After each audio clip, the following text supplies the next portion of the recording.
Good morning. Today is Tuesday, the 3rd of August. Pretty hard to believe how fast time is flying. The 25th of 5 days until Elul. So a month till the day that commemorates the creation of the universe, the 25th of Elul. And today we're studying the Talmud, the entire Talmud, one page, one line at a time. And perhaps today we should say one chapter at a time. As with Hashem's help, today we'll be starting a new perek, a new chapter in Masechet Shabbat, the tractate of Shabbos, and the perek, the chapter is chapter Kalal Gadol. We're going to start getting Talmudical. It's going to get real Talmudic, God willing. And we're going to, in a sense, we're entering the main Shabbos department. Chapter Kalal Gadol is going to go through different ways that one could,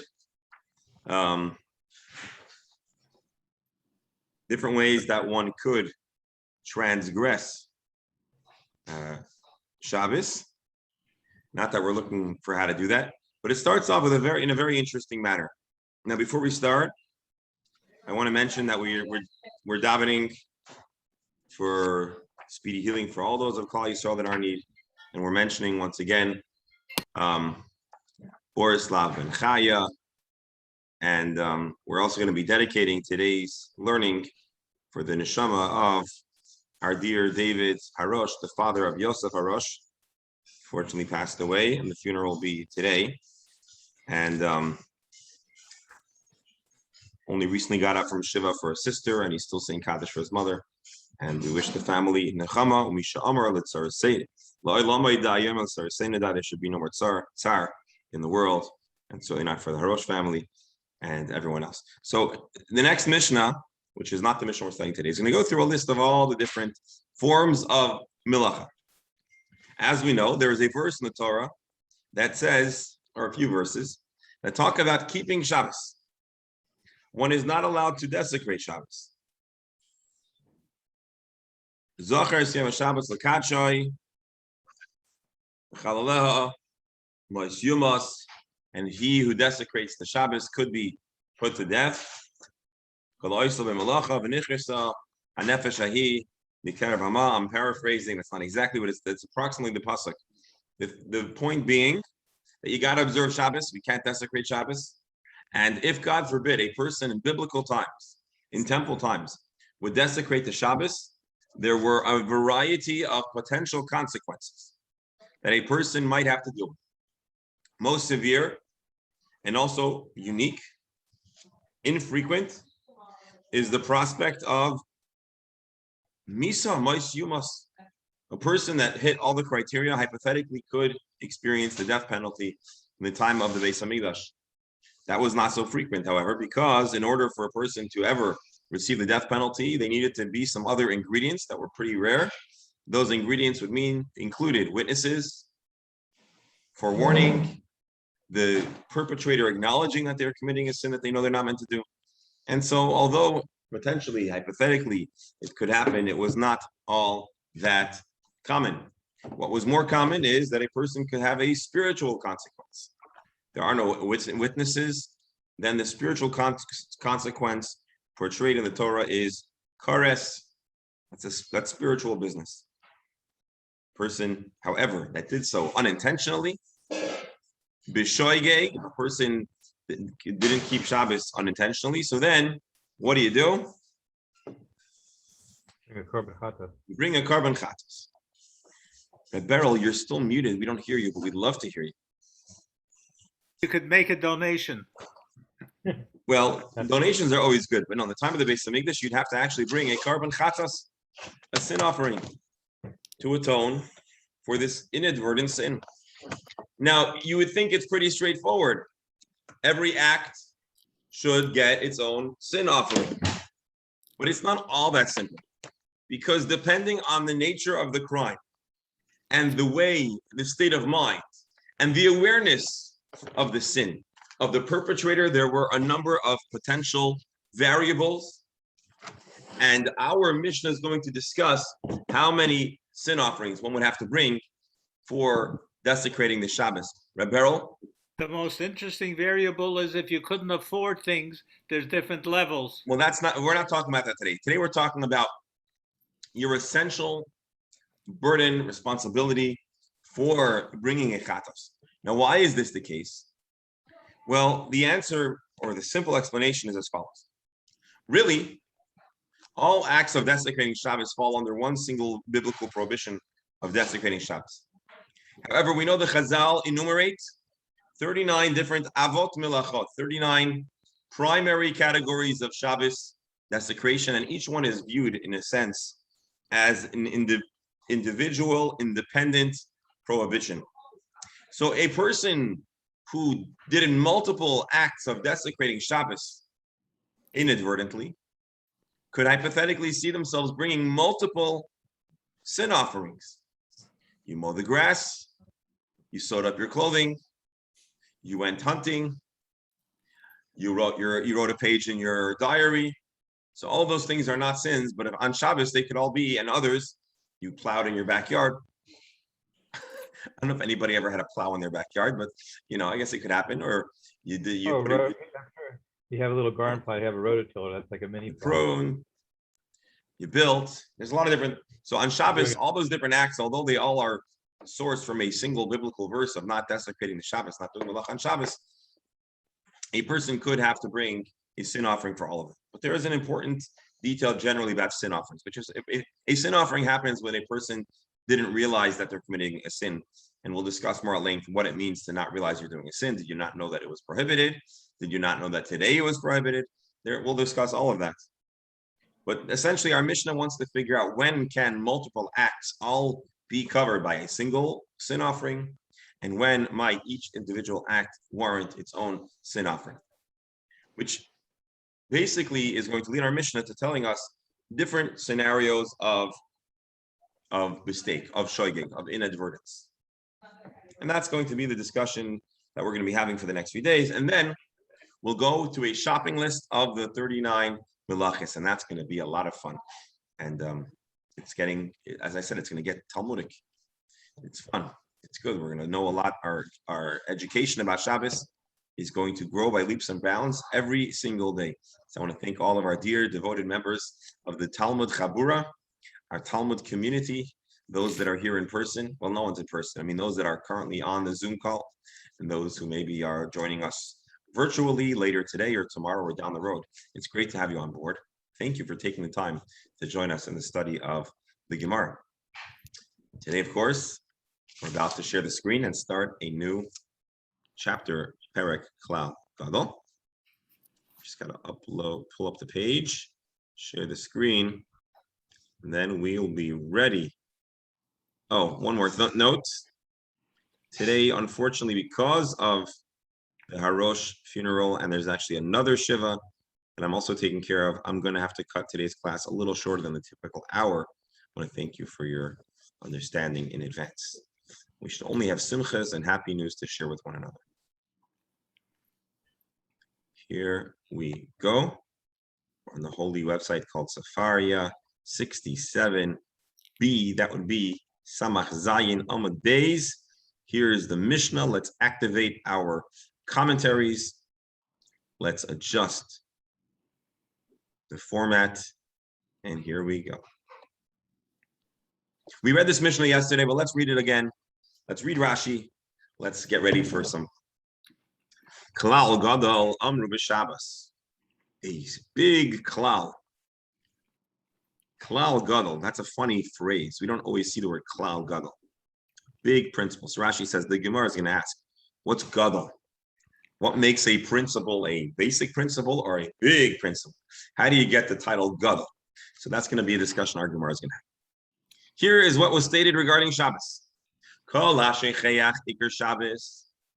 A person forgets the whole notion of Shabbos observance. Rashi says, Kisavar ein Shabbos b'Torah. The person is under the impression that there's no such thing as a biblical responsibility to observe Shabbos.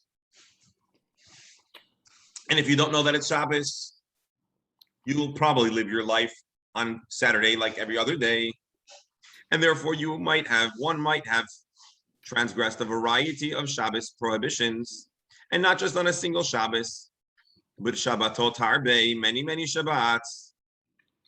So you have a portfolio, God forbid, a person broke Shabbos, desecrated Shabbos 632 times. It was just a number pulled out of the hat. So how many sin offerings, or how many chatas offerings do you need to bring? And by the way, a chatas offering was not cheap. So times that by all the numbers, and it was a heavy expense to find atonements. But a Jew values their relationship with their God more than anything else. And so, of course, they would do so. But good news for this poor individual who forgot that Shabbos exists. All he needs to do is bring a single solitary sin offering, and that's going to atone for this entire period of Shabbos amnesia. It's going to atone for this entire period where he thought Shabbos was non-existent. The Gemara is going to discuss what does it mean that you could forget about Shabbos. Let's see Rashi. The Gemara later on is going to discuss why should a person only have to bring one sin offering if they did many acts? Just because they didn't know, well, that's the whole premise of a sin offering. So why only one sin offering? Why only one sin offering? So Rashi says, the Gemara Yalif la Shmira Achas LeShabbos Harbe. There's different mention. There's a mention of the word Shmira, guarding, keeping Shabbos, which could apply to many Shabbats. Shmira lechol Shabbat v'Shabbat. And there's another time where the Shmira it describes each Shabbos a separate guarding. Sometimes you could be having to guard from desecrating Shabbos or dealing with a lot of Shabboses in one way. What way? By bringing a single carbon shogeg. So that's how Rashi explains the Mishnah based on a Gemara down the road. So this is scenario A.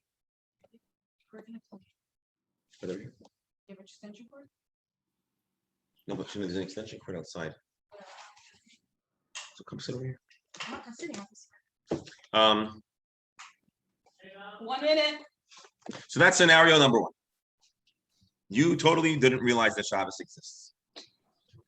Scenario B. Shabbos. A person knows that Shabbos, you're supposed to observe Shabbos.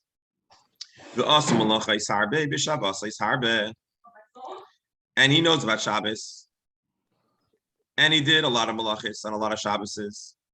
Shabbos. Now you're going to bring a sin offering for each Shabbos. So what happened here? If you know that it's Shabbos, why are we calling this a shogeg? So Rashi explains right away. He knows she is Shabbos with Torah, and he knows that there are malachos. But what happened is he forgot that today was Shabbos. And by the way, that could happen. Have you ever woken up in the morning or middle of the night and you forgot which day of the week it is or was? So in a person being disoriented, or maybe they didn't keep a calendar, or maybe some people that every day is the same, so they forget that that there's Shabbos, and so he knows the laws of Shabbos, he knows the existence of Shabbos, but he forgot that today is Shabbos. Rashi says, how do I know this? With Tani Seifa, Hayidei Shabbos, because the next scenario says he knew it was Shabbos. We can infer Mechlal the Reisha, but Shabbos. We infer that here we're talking about a case where he forgot that it's Shabbos. And somehow he kept on forgetting. Maybe he was really bad at track and climb. He didn't have his calendar, and he kept on desecrating Shabbos, but not because he didn't know about Shabbos, not because he wanted to bring Shabbos, but the poor man had a rough time figuring out. The poor man had a rough time figuring out when Friday was, and so that's that. Second scenario. So again, scenario A, I didn't know, a person doesn't know Shabbos exists. He forgot that Shabbos is a thing.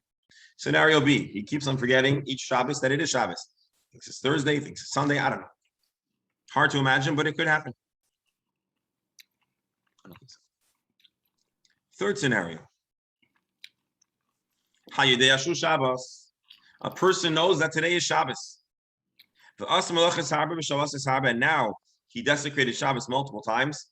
Chayiv al kol av melacha melacha. Now we would have to bring a sin offering for every av melacha. So if he knows it's Shabbos and he knows there are laws of Shabbos. Why are these considered a shogeg? Why are these mistaken desecrations of Shabbos?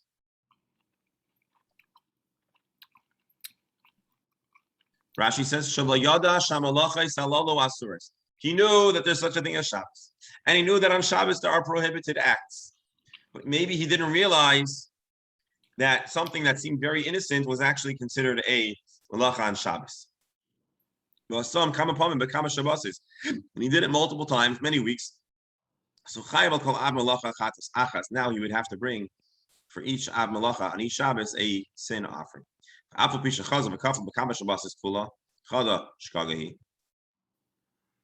Even though he's done this many times, basically, although he didn't know this specific malacha is considered a malacha, it's still not considered one single long shogeg because in the interim, it's considered a separation. So I really should add something else. So we just read a Mishnah. The Mishnah brings three scenarios, three different arrangements of how a person could inadvertently desecrate Shabbos, and there are different rules for how many offerings we'd have to bring. I failed to mention one point.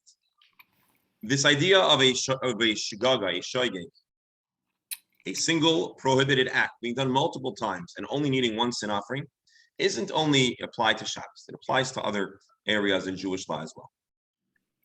And the general principle is like this. If you didn't know that something was wrong, or you forgot, or you did it by mistake,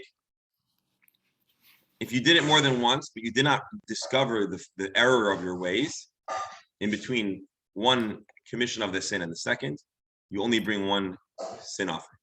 And so by Shabbos, the same thing applies, where if you have a single shogeg on a single day, you would only bring one sin offering for each genre of malach.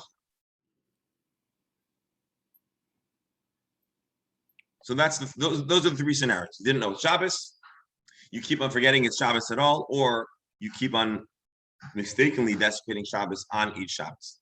Each package has different ramifications. That is the Mishnah as it stands. Any questions or comments before we continue? Rabbi, Yes. I'm trying to understand what we're doing here. This is long after anybody ever had to bring a korban for anything. So during the time of the Beis Hamikdash, they paskened all these things one way or the other. So why are we revisiting an issue in a sense that was settled? Why are you assuming that it's settled? And who says it's not settled? At the time of the Beis Hamikdash, it was settled. They told them either this or that. Exactly, and now we're reviewing those halachas that were established law. We're figuring them out, we're discussing them, we're clarifying, we're elaborating. The Mishnah gives us some shorthand over here, and our Gemara is going to review them.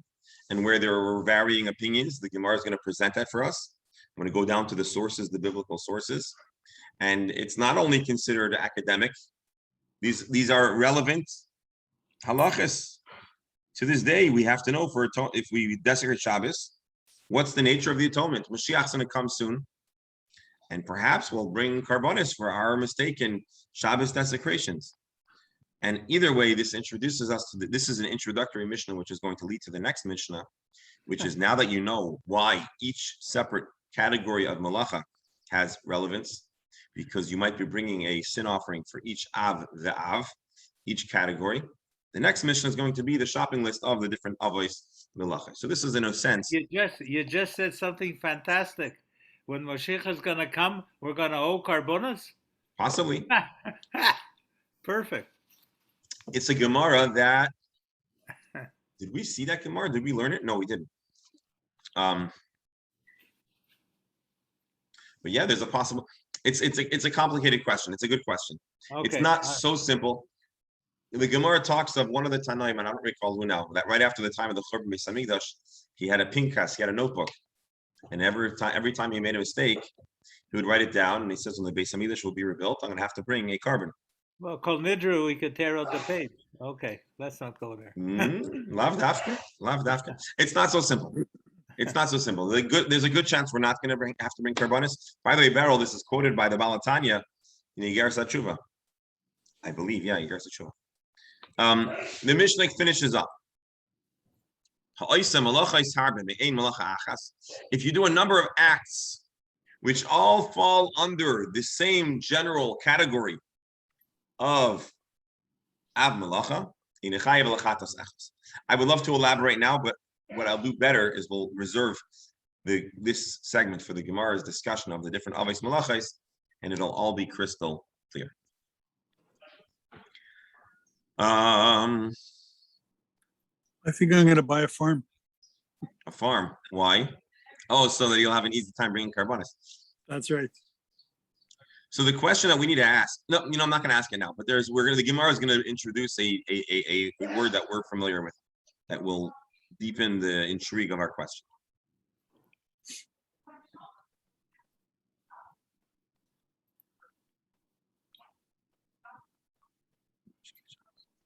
All right, let's see the Gemara. And again, I'm sorry, we're gonna have to end a little early today because of all the stuff that's going on, but I want to at least give us a chance to dive in the Gemara. So the Gemara asks an interesting question. My taima tana klal gadol. What's this word klal gadol?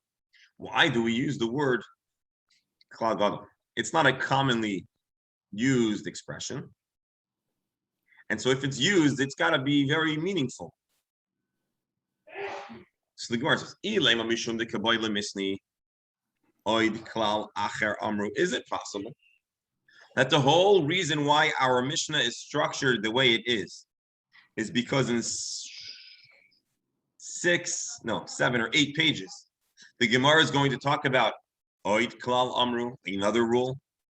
And so being that we're going to talk about more than one rule, we're going to say there's the big rule and then there's the next one. Is this the Mishnaic formula? Is this the poetic way that the Mishnah is structured? Rashi. Later on in our Gemara, it's going to say, here, there was only 2 points. And so maybe this is the big rule with multiple subcategories. So the Gemara says, is that why it says Klal Gadol? Just because there's another place in the Mishnah that we're going to talk about another rule? The Gemara says that can't be the reason why. You know why? Because we've done a survey of Shas, we've done a survey of the Talmud, and there are other areas, other subjects in the Talmud where we use this phrase Klal Gadol. Where? Tana Klal Gadol. I'm sorry. No. Is it because we're going to talk about another principle? The Gemara says, Vigabi Shvius Nami, in the laws of the sabbatical year, there is a Mishnah that also uses the word Klal Gadol.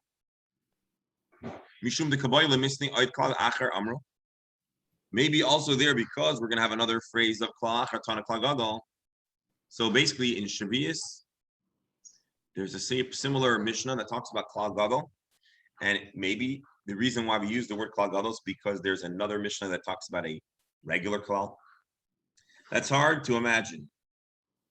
Gabi Meiser, because when it talks about tithes, where's our Levim? Oh, Dr. Paston. Gabi Meiser. In the Mishnah that talks about Meiseris, there's a Mishnah that says Klal Achar Amro B'lo Tani Klal Gadol. So we see here is that not every time there's going to be a Mishnah that talks about Klal Achar, do we need to use the word Klal Gadol? So again, our Gemara is asking, what is the use of this formula? What's the use of this expression Klal Gadol? Initially, we proposed it had to do with a future klal that's a smaller klal. The Gemara is rejecting that because by Meiser, we don't say Klal Gadol. So the Gemara says there's a different reason why we use the word klal. Amar Rabbi Yosi bar Avin. You know why we use this word? The big rule, Shabbos, Ushvius, the laws of Sabbath, and the laws of the sabbatical year, the 7th year that the land needs to lie fallow. The isbehu avot v'toladot. There are different categories. In Rabbi Steinsaltz's words, there are primary categories and subcategories. So maybe because Shabbos and Shvius have 2 types of categories, primary and subcategories, therefore Tana Gadol. Therefore, such a big matter. There's avos, there's tolos, there's primary, there's secondary. It warrants the word gadol. And meiser deles be'avos betolos. Whereas by tithes, we don't have so many categories. We don't have primary and subcategories, loitana klal gadol. That would be an interesting explanation. That it has to do with how complicated, how major of a subject we are dealing with. Rashi, Ispe Avos. By Shabbos, we have our Arba'im Chaser Achas, Shehutzrichu Mishkan. We have 39 kinds of malacha that were employed in the Mishkan. What is a Tolda? Rashi is giving us a sneak peek because in a little bit, we're going to talk at length about Avot and Toldot. He says, Toldot, these are the subcategories, Hadoimos Lekolachas, which are very similar to the primary 39 categories.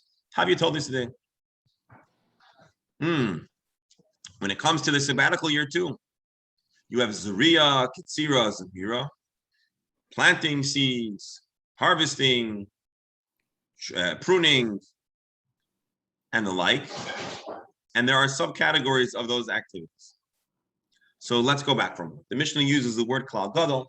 Our Gemara says, what's going on? It can't simply be the formula because there are instances where we have other rules, other kalals, and we don't say klal gadol. And so the Gemara says it's got to be because these are complicated mega subjects with avos and toldos, and therefore this is a significant klal, a significant principle. Now the Gemara has an interesting question. What's the question? And hold on, let's just do something over here. Safaria. Bear with me just a moment.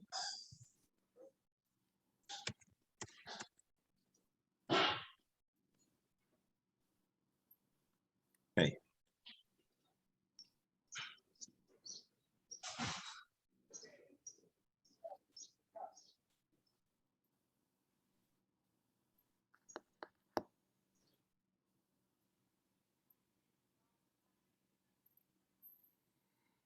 This is from yesterday, but just I saw Tosefta and Rashi and I realized I should show you. I'll show you later. But anyways, and let's do one more thing.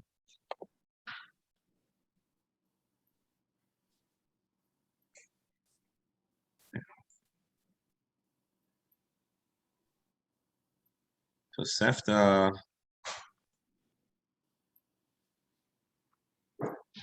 Masrot.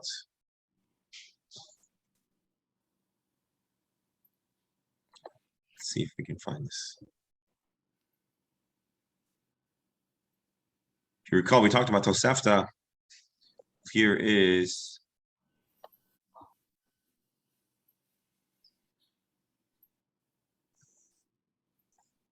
all right, I'm not getting the citation here. Let's try this one more time. No. Well, Bar Kapara, the problem is Bar Kapara, in his version, with Tosefta, he writes, in reference to Meiser, he uses the word klal gadol. So the whole premise of our discussion here is that Shabbos, Shavuos are big topics. We have a klal gadol.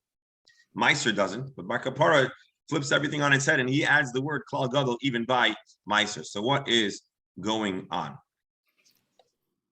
So our answer is Elav Hainu Taima. Here would be the explanation according to Bar Kapara. When is something called a klal gadol, a big principle? When there are lesser prohibitions in other areas. Let's see. Lav Hainu Taima. Here's the explanation. Gadol Einsha Shabbos Yoser Mishal Shvius. Shabbos, the punishment, the consequences for Shabbos desecration are more severe than the sabbatical year. Rashi. Rashi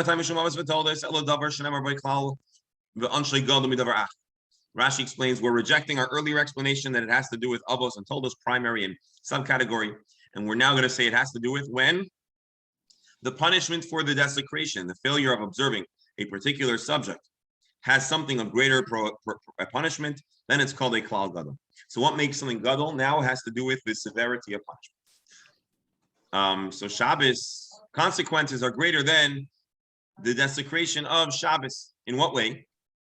The ilu Shabbos isa bein betolish bein mechubar. Shabbos is restrictive. there are restrictions to what you can do to plants, regardless of if the item is connected to the ground or not. When it comes to the laws of the sabbatical year, the only items that are prohibited in the sabbatical year are things that are presently on the tree. Something that was harvested a year prior is no longer considered prohibited by virtue of the laws of the sabbatical year. Rashi. Shabbos Isa. There are restrictions to how you can treat stuff that originally grew on a tree, even though it's been long detached. For example, there's grinding and kneading. And then also you can't do the same prohibited acts to something that's on the tree on Shabbos. Or by Shvius, the prohibition of Shvius only happens if it's presently attached to the tree. The laws of the sabbatical year are more restrictive than the laws of the tides. Why? Because their prohibitions are more expansive. The prohibitions associated with the tide, with the sabbatical year, apply to food that's considered for human consumption and food that's really meant for animal consumption. Whereas by tithes, the only items that one is obligated to give tithes are items that are for human consumption, not for animal consumption. Rabbi, Yes. I'm surprised that they don't use what we just learned. What your animal could go out with, not go out with, doesn't matter. Shemitah, the animal could do whatever he wants. We're not talking about Lamaisa if you're restricted with what your animal can do, but there are kinds of foods.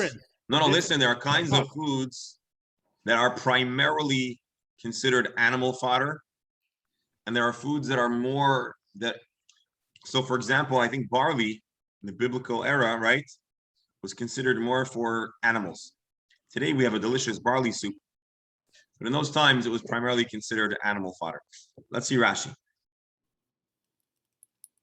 By Shvius, the laws of Shvius can apply also to the animals that you have, because there are some restrictions. Let's just show you the pasuk so you can see this, because otherwise I don't know if you'd believe it. But just to point out, Meiser only applies to grain and wine, oil, which are considered primary human subjects, certainly in the time of the biblical law. Here, the land shall rest for you. You can eat whatever grows wild. Basically, the laws of Meiser, without going into it now, what you're allowed to eat is that which was available and out there for the animal. So it extends from human consumption to animal consumption, as opposed to the laws of tithes. Let's see if Rabbi Steinsaltz gives us any better words. Before we continue, or maybe we're going to stop here. We'll just finish this paragraph, but I want to share with you something. We've talked about the L'chaim farm, a local farm that has, we've looked at pictures when it came. So interestingly enough, there's a little bit of a problem that they're having. And I don't know this firsthand. And I noticed this in an advertisement. They're selling goat's milk, and they're advertising that it's for pets. And I was trying to figure out who is going to spend all this money to buy milk, organic goat's milk for their pets. I mean, there are people that love their pets. I was trying to figure out what's going on. It turns out that there is a legal issue where you're not allowed to sell milk if it's not pasteurized to humans. But they are allowed to sell it to pets. So apparently they were labeling it as for pets. But the wink understanding is that people might choose to eat their pet's milk as well. It just can't be labeled as such. So I guess the point, Rebel, this reminded me, is that you could have something that's for human consumption, for animal consumption. So Meiser is much more specific, less expansive, and less restrictive in where the laws apply than sabbatically. Now we have Rabbi Bar Kapara, okay, he's not known as Rabbi Bar Kapara, who says that the word Klal Gadol applies also to tithes. So he would go as follows: Gadol Einshe Shel Meiser Yosem Mishal Peya. The prohibition associated with tithes is greater than what is prohibited with Peya. What is Peya? Who knows Peya? Corner of the field. The corners, The corner of the field. Elu dvarim. She'adam echal peres sein b'an lazev v'kan kemes l'mahav v'eluhein. One of the things on that list. You have pay, right? Continuing. The ilu meiser isa b'tein of the ark.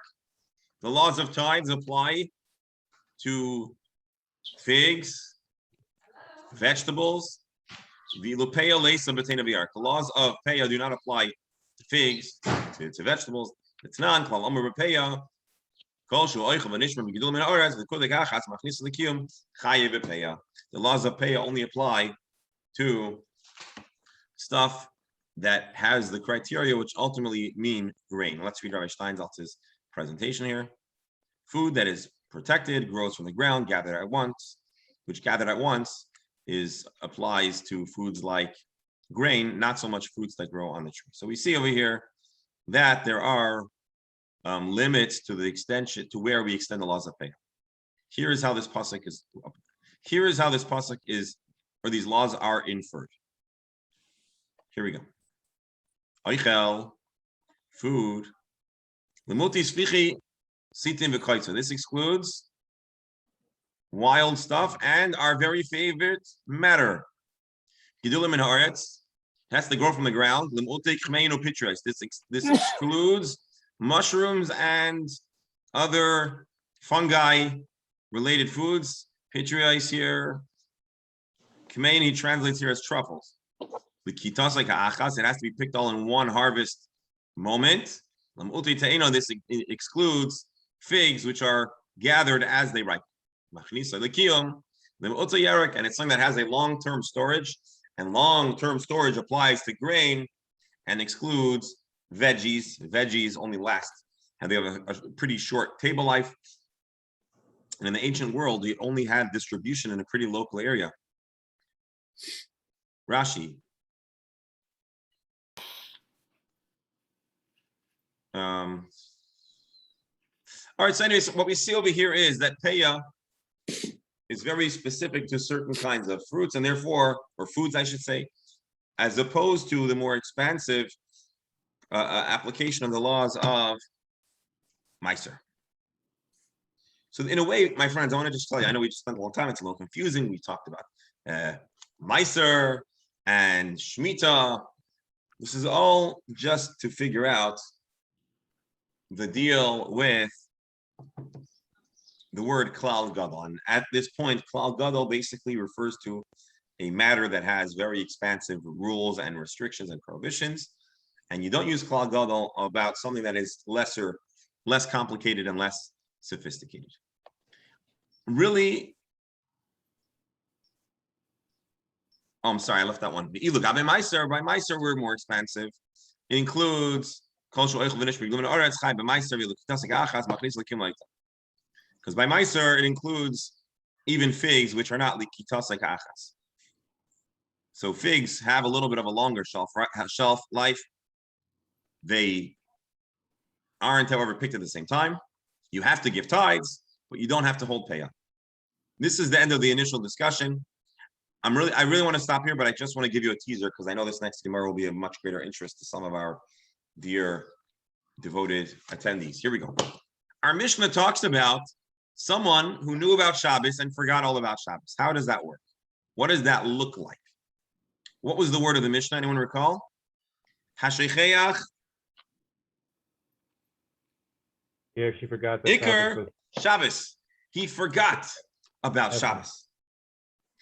Is it possible to totally forget about Shabbos if you already know about it? We could brainstorm. Maybe a person had amnesia. Maybe the person wasn't observant and someone told them and they totally didn't realize. Let's see how Rabban Shmuel explained it. I think we'll appreciate this. Mas Nisin, what's our Mishnah talking about? A child who in their youth was kidnapped before they came of age, before they were bar mitzvah or educated in the Shabbos observance.